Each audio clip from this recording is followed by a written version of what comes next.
to satsang. It's such a blessing and a joy, as always, to be together. To be together in this deep dive into the truth. And the truth that satsang brings us in touch with is that truth that doesn't vary. So if I say to you right now, it's about 6:15 in the evening and it's Friday evening, it's the 26th of November. That's true. But it's lowercase t truth. It's true right here, right now, at this intersection of time and space. But we're being joined right now by our family from all over the world. So many people are joining with us every night through YouTube, through Facebook, through so many different ways. Ask them, what time is it where you are? Even ask some of them, what date is it? In Australia, it's probably already Saturday morning. Right? It's probably after midnight in Australia. In California, where I'm from, it's just sunrise, barely. So, lowercase t truth is the truth that depends upon an intersection of time and space. But the truth that satsang gets us in touch with is that capital T truth. It doesn't matter where you are. It's just as true for us here as for people in California, people in Australia. And it's just as true today as it will be tomorrow. Because the lowercase t truth of today no longer will be true. Tomorrow it'll be Saturday the 27th. Maybe you won't be in Rishikesh. Maybe you'll be somewhere else. Lowercase t truth has changed. But the truth of who you are, that stays. And that's what this sacred time of satsang is about. And as always, we begin with a question that has come in from our global family, so that they know that even though they're not with us physically, that they are with us in heart and in spirit. And then we open it up to any questions that anyone here may have. What is it that deep down we are all so afraid of? What is it that deep down we are all so afraid of? Deep down, the thing we are most afraid of is death. But there's two different types of death. There's the physical body death, and then there's the ego death. And we are very afraid of both of them. In yoga, in the science of yoga, we're given what's called the 5 kleshas, the 5 causes of suffering. And one of them is abhinivesh, which means the fear of death. So the five kleshas, I won't go into them all now, but just they are avidya, lack of wisdom, lack of knowledge; asmita, ego; rag and dvesh, our aversions and our desires, the pulls and the pushes of life; and abhinivesh, fear of death.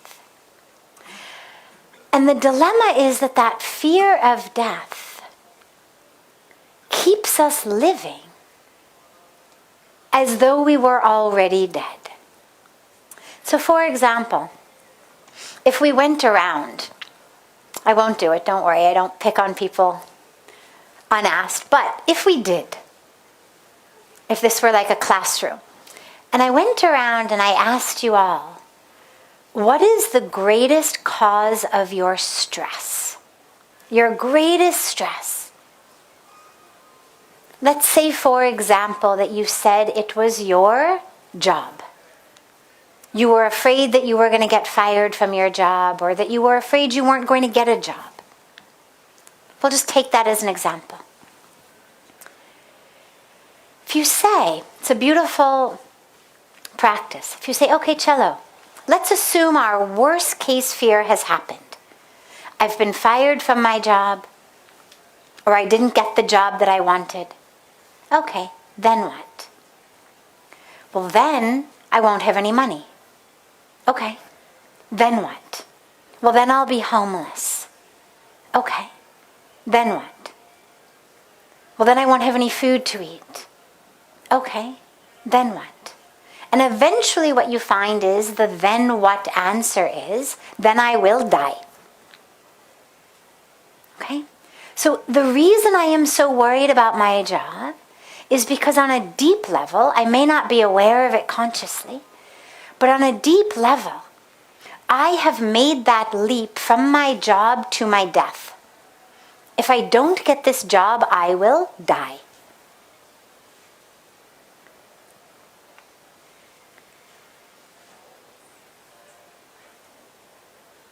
We see it though, and I was going to give some more examples, but we probably don't need them.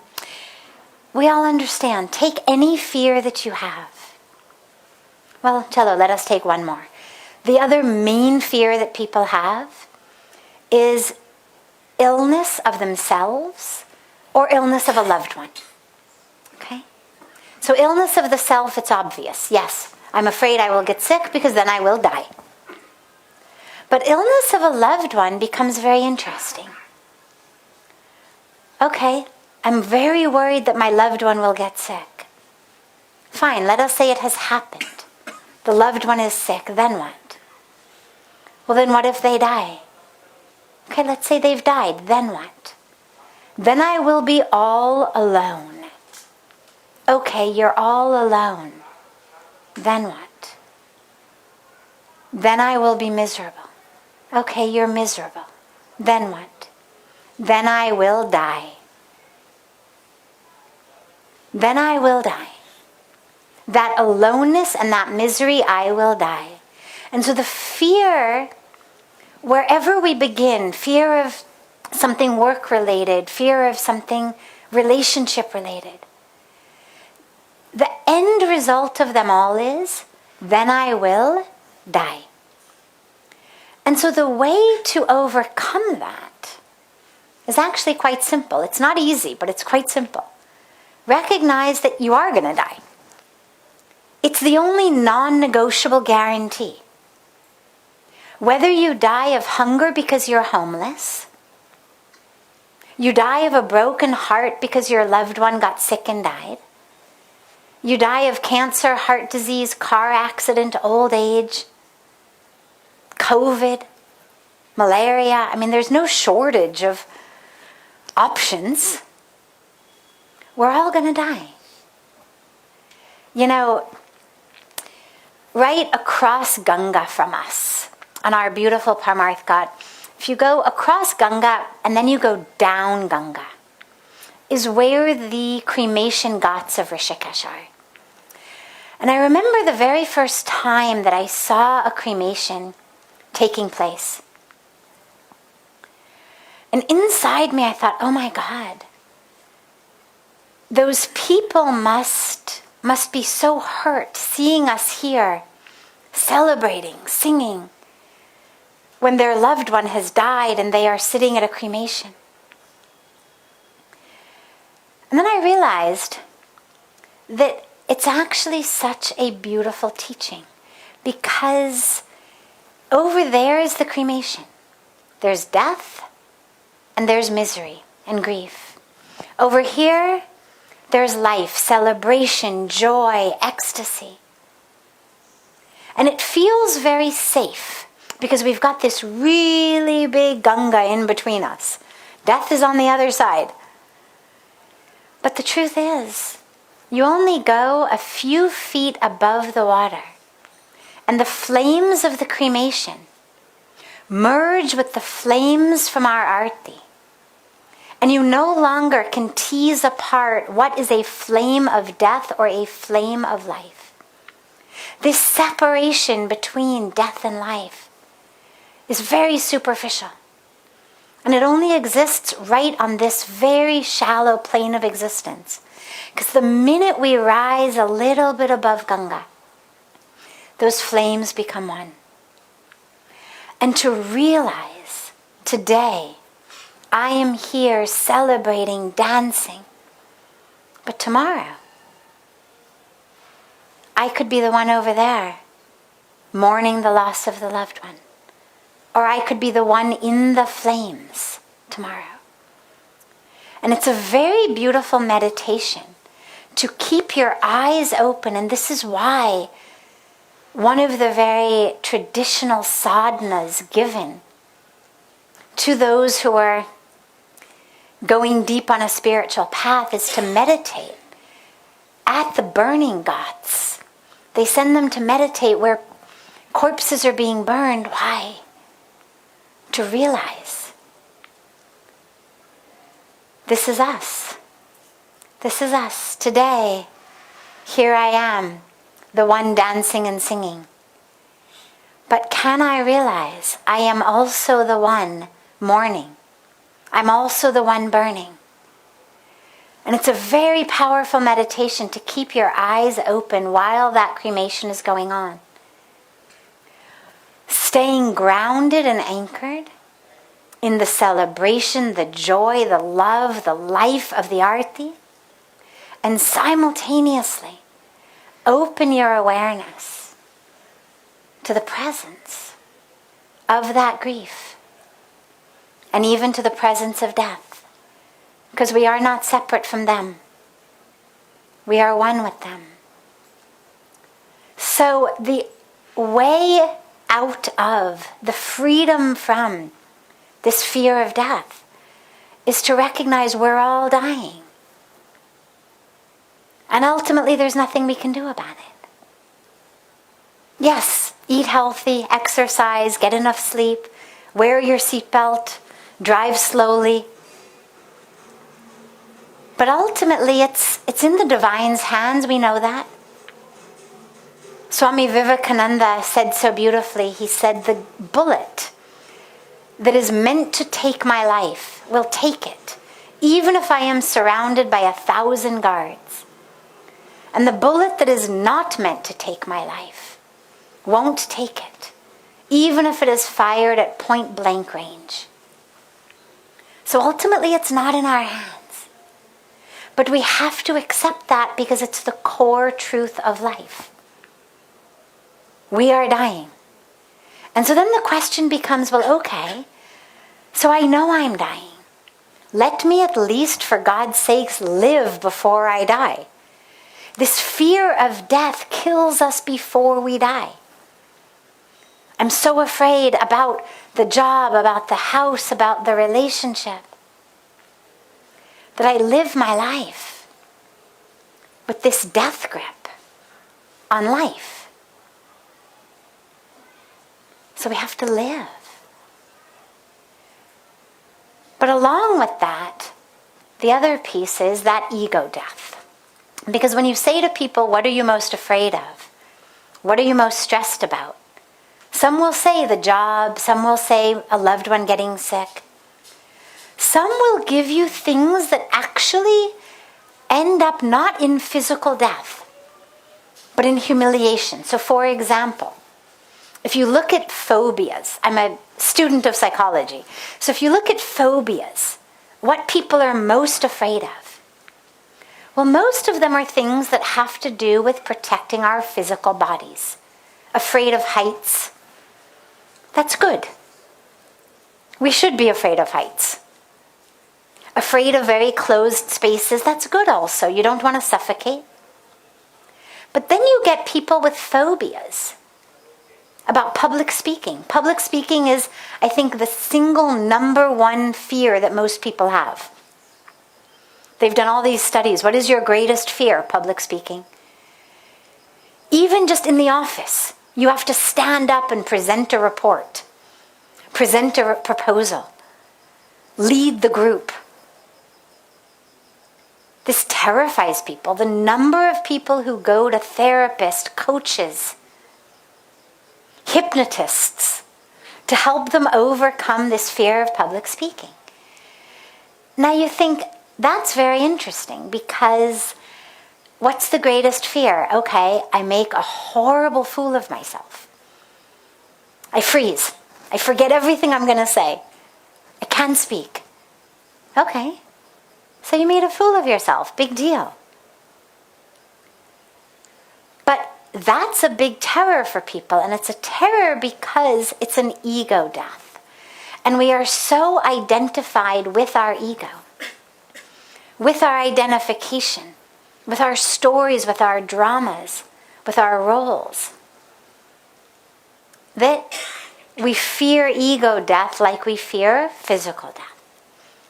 And the solution in many ways is the same, which is, ultimately, if you've never been embarrassed or you've never failed, it means you've never lived. It means you've never taken a risk. It means you've played it so safe your whole life, just doing what the neighbors will like. Chalo padosi kya kahenge? Samne wale kya kahenge? We get so worried about samne wala or padosi that we don't actually live our lives, as though somehow our highest goal was just to keep samne wala happy, keep padosi happy. That's not our highest goal. That is not what we took birth for. So if you've never been embarrassed or you've never failed, it means you haven't lived. So start asking yourself, whenever you have that fear, I'm going to fail, I'm going to be embarrassed, I'm going to be humiliated. Tell yourself, yeah, maybe. But if I don't take the risk, then I've already stopped living today. I've allowed samne wala, padosi wali, to take my life already. Don't do that. So that's where courage comes in. And yeah, it's not easy. But think about kids in a swimming pool. My parents live in Los Angeles at this complex with a big swimming pool, and of course there's lots of children there. And if you spend some time at the swimming pool, what you see is there'll be a little child on the side of the pool, and their mom or their dad or their sister or brother is inside the pool with their arms up saying, "Jump, jump." And the little kid on the side of the pool is going, and they kind of run back and forth. And the mom or the dad or the sister says, come on, jump, jump, I'll catch you. And the kid goes, But eventually the child jumps. And of course they get caught. Of course the mom or the dad or the sister or brother catch them. And then what happens? They squeal in delight. They are so excited. And then they say, again, one more. And then they keep doing it, until the mom or dad says, chalo bahut ho gaya. But if they never took that risk, if they never jumped, if they never believed, they would spend their whole lives going, on the edge of the pool. They jump because they have faith, because they know that's my mom, that's my dad, that's my didi, that's my bhaiya. And in the same way, we have to have faith. The universe is going to catch you. Doesn't mean you won't ever be embarrassed. Doesn't mean you won't ever fail. But in terms of you, as your Dharma, as your exquisite, amazing, full, whole, infinite being that you have come onto earth as, the universe will catch you. Do not spend your life on the edge of the pool going, jump. Take the risk. Don't let fear steal your life.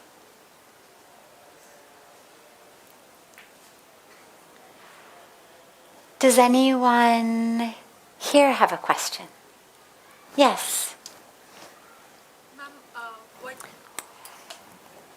He'll just give you the microphone. Thanks, ma'am. So yesterday you said that we should face our vulnerabilities, and on the same lines which what you said just now, that we should face the fear and take risk. But when we are feeling embarrassed, or when we are dealing with relationships and we feel vulnerable and we feel very low, what self-talk we can do to, like, risk we can take, but then to calm us down that, okay, this is fine, this time I failed. So how to deal with that? Beautiful. So it's critical to realize that those in a relationship who are rejecting us or making us feel low, not accepting us, not wanting us, again, whether it's a job or a relationship, to realize that is about them, it is not about you. Everybody in the universe comes in with their own karmic package. And as part of the karmic package, they have their own toolbox. And our toolboxes are made throughout our lives, the experiences that we've had. So for example, if I'm raised in a family where I'm taught patience and compassion, love, responsibility, commitment, those are the virtues and the values I'm going to have in my life when a moment in my life requires patience, requires compassion. I will have that because it's in my toolbox. But imagine that I was raised in a situation where I didn't learn any of that. I didn't receive any of that. Instead, my toolbox has impatience, fear, confusion, because that's what I was raised with. That's what I experienced in my family, in my background, in my community. So my toolbox doesn't have patience, compassion, faith, trust. So when a situation in life arises that I need patience, or I need compassion, or I need trust, and I don't have it, I'm going to respond with impatience. I'm going to respond with anger. I'm going to respond with rejection. That's not because of you. That's because of me and my empty toolbox. And it's vitally important to realize we are not what Samne Wala thinks of us, regardless of who Samne Wala may be. Whether it's in a relationship, whether it's parosi, whether it's followers on social media. And this is why we meditate. This is when we speak about Gyan. Gyan tells us who we are. This is why when we meditate, we ask ourselves, who am I? Who am I? It's why we chant mantras like Aham Brahmasmi, or Soham, I am that. I am the divine, because it teaches us that's who I am. It's why we study the Shastras that teach us Isha Vasyamidam Sarvam Yat Kincha Jagatyam Jagat. Everything in the universe is pervaded by the divine. So are you. Regardless of what Samne Wala thinks. And so all of that spiritual practice keeps us grounded, keeps us anchored. Throughout your life, there will be people who will reject you, who will criticize you. And if there aren't, again, it means you haven't taken any risks. It means you've spent your whole life just trying to keep everybody happy. There will always be people who will criticize. And the more you accomplish, the more you do, the more you get it. Unse puchiena. Right? Naturally, there will be people who criticize. Naturally, there will be people who will reject you. The greater you become, the more you accomplish, the more you will have people who are ready to criticize, who are ready to belittle, who are ready to reject. And that is where our spiritual connection is so important. Because then we are able to remember our truth and to stand in it. Even if Samnewala is reacting with impatience, frustration, anger, rejection, I don't need their approval to feel good about myself. If we don't know who we are, then we look to everyone around us to find out who we are. So people are nice to us, we feel good. I must be a good person. People are not nice to us, we feel badly. I'm a useless person. No. You are not someone else's psychological drama. People are going to be nice to you or not nice to you based on their own psychological drama. Don't allow your own self-worth, your own identity of yourself to change with all sorts of random people's own psychological drama. The self-talk needs to be aham brahmasmi. Aham brahmasmi, soham. I am divine. I've been created not just by the Creator, but of the Creator. And if that person cannot see it, that is their loss. But at least I can see it. Okay? Good. Yes. Yes, of course. We'll take this as the last question. Thank you, ma'am. My question is that I have now started switch from the tamasic desires to the sattvic desires, the sattvic actions and the thinking of it myself as a soul energy form. But now any desires get us into entanglement of karmic stack and creates a cause of the rebirth. Now the question is that how different it is that my desires now have switched, but still it will lead to rebirth. So what good does it make me, and what's the utility of it? Beautiful. So sometimes spiritually you will hear teachings like become desireless, completely desireless. As you say, you've shifted from tamasic desires to sattvic desires, but there's still that voice in your head that says, I should have no desire. Here's the dilemma. That isn't actually a practical teaching. If we had no desire at all, why would we get out of bed in the morning? It is desire that gets us out of bed. It may be something as simple as the desire to go to the bathroom, the desire to drink water, the desire to eat breakfast. But it's desire that gets us out of bed. Hopefully we have higher desires, a desire to serve, a desire to make a difference. Why do we meditate? Because we have a desire to know the truth. Otherwise, why bother? Sote raho. Like, Subay Udgard, why bother? Because you have a desire to know the truth. So desire is actually simply an energy. Think about desire as a catalyst.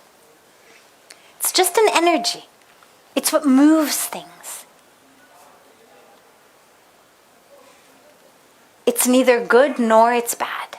And you cannot, by the way, have no desires at all. If you've still, if you've got any kind of John in you, there will be a desire. The dilemma comes with two pieces.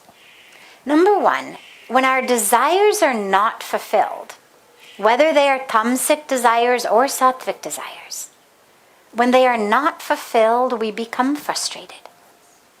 And that frustration kills us. Because that frustration tells us there is something wrong with the present moment. Frustration says, this is not a perfect moment. Something is wrong. And yet, the highest divine truth is that every moment is perfect. And so if I'm frustrated, because my desire, no matter how sattvic it may be, is not fulfilled, then A, I'm miserable, and B, I have separated myself from the perfection of the universe. Now here's where it gets a little subtle, because understanding the perfection of the universe does not mean that I become complacent. So for example, I have a desire on a personal level that no child should go hungry. The idea that tens of thousands of children die of starvation every day really bothers me. Okay? So I've got that desire. It's going to be somewhere between tamasic and sattvic. Okay?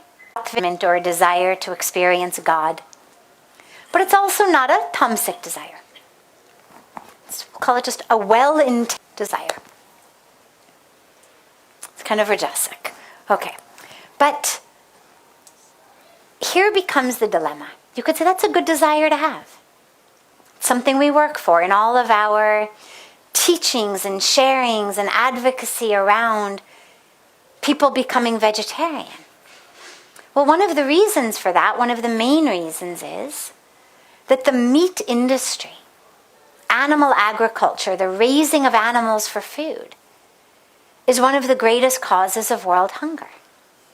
So one of the reasons that I speak so much about vegetarianism is not only about the animals, but because I have this very strong desire that the grain that we grow, the wheat, the rice, the corn, the soy, should go to feed people instead of going to feed the cows, chickens, and pigs who are the ones who are about to become our hamburgers, hot dogs, chicken McNuggets. Okay? So you could say that is a good desire, a good way of service. The dilemma becomes, if I become attached to the desire becoming fulfilled, and at the end of every day, I go on Google, and I see that children died today, that people were still eating meat today. If I become miserable, then I become useless to my cause. I'll tell you a personal story. Some of you may have heard it, those who come to satsang a lot. When I first came to India, I've always had a thing for children. I've always been very, very committed to helping children. And I had been here, I don't remember, but a year maximum. And Pujya Swamiji said to me, he said, do you want to go see these schools? There's these 10 schools that are being run by a trust in slums. That trust has no more money. they've come to us and they've asked us to adopt these schools.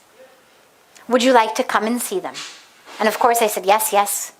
Because of course, to be with the Guru, I mean, if he had said, would you like to go to hell? I would have said, yes, yes, as long as you're taking us all there, absolutely no problem. Because where you are, it's heaven.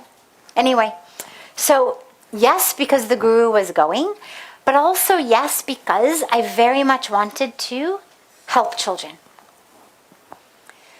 So we spend the day in the slums, and it broke my heart. I mean, just broke my heart. The most abject poverty.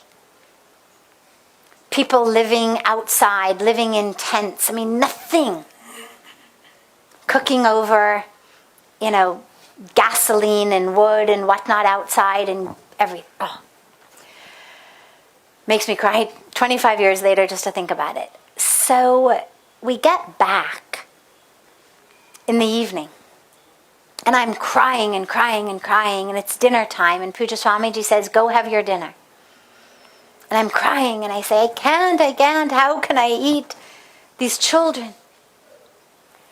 And he says to me, are your tears helping them? And I was like, no, but oh my God, the kids. And he said, your tears are just making you feel good about yourself. That you're such a compassionate person that you can't think of eating dinner because these children are suffering. He said, but you're not actually helping them. If you really want to help them, eat your dinner, go to sleep early, get up at 5 o'clock tomorrow morning and figure out how you are going to raise the money to sponsor these 10 schools. And so, yes, it's a beautiful, beautiful teaching. But if I didn't have that grace of the Guru, and I was unable to sleep, unable to eat, well, then that desire has become a burden. No matter how noble the desire may be, the desire is killing me because I've become attached to it happening. And this is the difference. Have the desire, no problem. But do not be attached to actually having it happen. It happens, wonderful. Work for it. Do whatever you can, whether it's to end world hunger, end climate change, your own enlightenment, or all of it. But don't be attached every day to, oh my God, I'm not enlightened yet. Because all that does is it separates us again from the perfection. But as I was saying, the subtlety is interesting. If I recognize the perfection of the universe, does that mean that I don't still want to end world hunger? No. And this is where the beautiful subtlety of actual spiritual jnana is. That I recognize the infinite perfection of the universe. And I also recognize that here we are in human form, and when somebody trips and falls in front of me, I need to help them up. And I've been given hands and arms and legs and eyes and a brain and resources. And since God doesn't make mistakes, it means I'm supposed to use those things to serve and help the world that is already perfect. So I don't lose the awareness that it is all perfect, but I also remember in every moment I am meant to serve. I am meant to work to end hunger, and yes, God is perfect. And it sounds paradoxical. It sounds like, how is that possible? And that's where the spiritual work is that expansion of our awareness to realize, yes, it is all God. Aham brahmasmi. Yes, it is all God. Yes, therefore it is all perfect. And yes, those people are hungry and I need to feed them. And yes, there is injustice in the world and I need to work to end it. And yes, I need to pick up everybody who has fallen who I can help up. So, allow the desire, whatever it may be. Don't be attached to it happening. You've already taken the step from the tamasic to the sattvic desires. That, of course, is the first step. Stop desiring only for yourself. It leads you nowhere.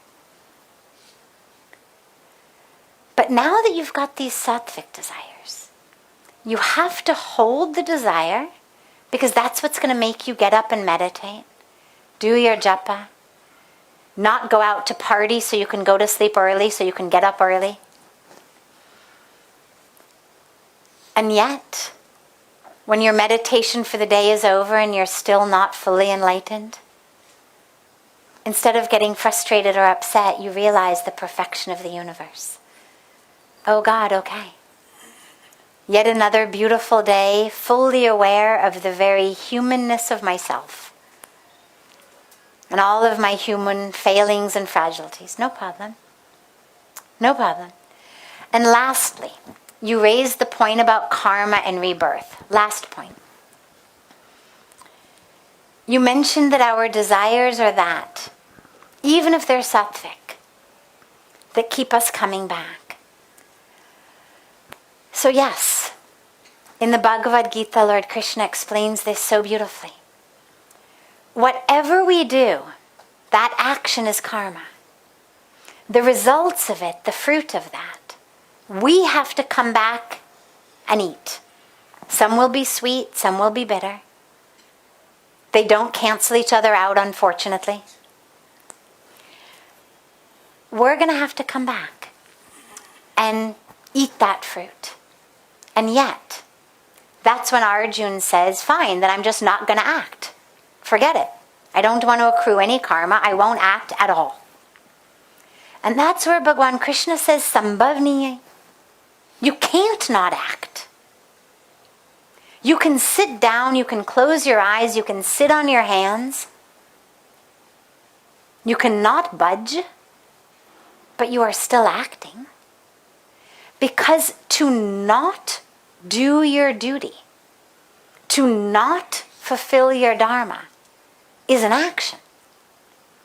If somebody falls in front of me and I don't help them up, that is an action. There are acts of commission, what I do, and acts of omission, what I don't do. And we accrue karma for both of them. So then Arjuna says, so then what to do? And this is where Bhagwan Krishna gives the answer. Surrender to me. Just become a tool in my hands. Nimitta matram. Have that bhav of just being an instrument in my hands.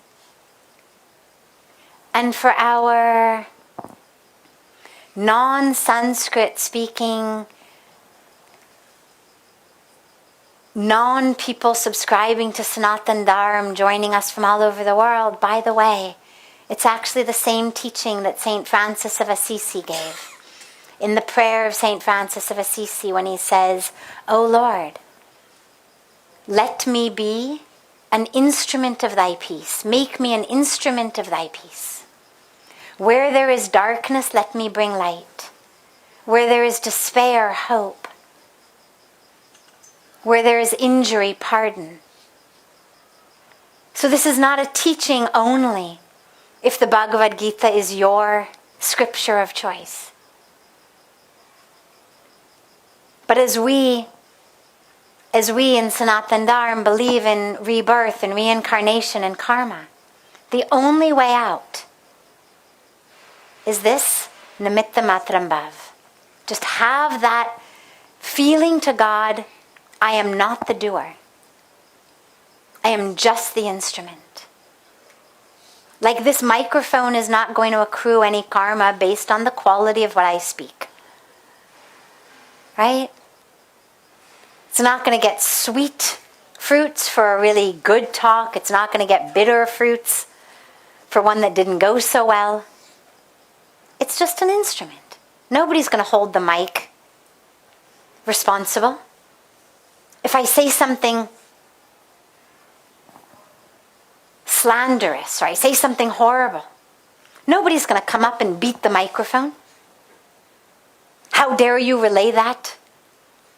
If it goes on YouTube and Facebook, nobody's going to come and smash the camera and the wires. How dare you do that? Nobody's going to go and attack whoever the inventor of the internet was. How dare you? They understand ki maine bola. It's not the microphone's fault. It's not the camera's fault. It's not the wire fault. And in the same way, this is where Bhagwan Krishna says, just become an instrument. But it's tricky because it requires a level of purity. Purity of mind and heart. Nahi to it's so easy. वो तो मैंने नहीं मारा, भगवान ने मारा मेरे through. मैं तो बस एक मध्यम हूँ. Right? You see how it can go the other way. It's not my fault the guy got hit. God chose to pick up my hand and slap the guy. मैं क्या करूँ? And this is where sadhana is so important. That's where the purification of our mind and our heart is so important. Because only then can we really be an instrument in God's hands. Bhagwan Krishna is not saying, do whatever you want, but blame me. Act in anger, act in ego, but then blame me. That is not the point. The point is recognize, ultimately you are not the doer, I am the doer. Have that deep spiritual awareness. Have that nimitta matram bhav. And then you will be free. Then you will be free.